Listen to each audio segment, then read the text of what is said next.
Hello again. This is reaction for number 4. We are looking at a reaction of just ammonium chloride. And you can see it breaks down into ammonium and chlorine.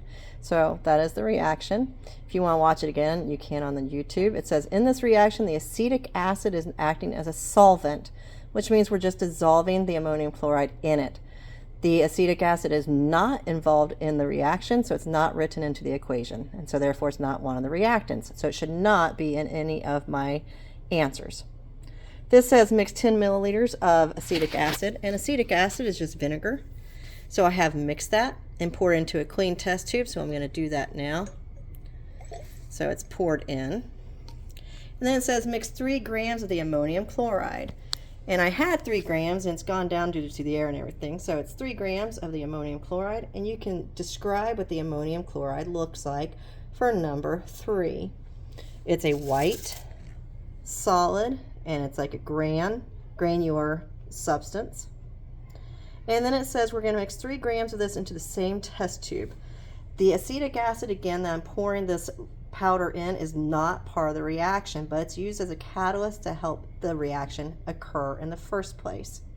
So I'm going to put this ammonium chloride into the test tube with the vinegar, acetic acid, and then I'm going to see what happens. Okay, so I am going to pour it in, and first I want to smelling it beforehand would be smelling this. Okay, not the acetic acid because it smells like vinegar. Okay, so I'm going to go ahead and try and pour this in. Okay, I'm going to use the glass stirring rod to swirl it. It's a liquid with a powder, and actually it's just a powder, so it cannot give me a precipitate.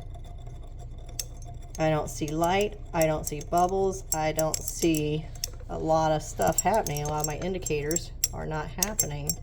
So let me feel if there's a temperature change. Oh wow, it's super cold.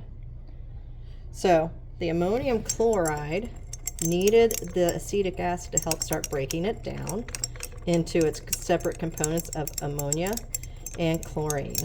So that's what we're getting. And through that decomposition reaction of that breaking down, it's pulling energy to break the bonds and creating something new with new products. Make sure you answer questions 1 through 8 for this. Remember, the acetic acid is not part of the reaction, so say a clear liquid would not be appropriate.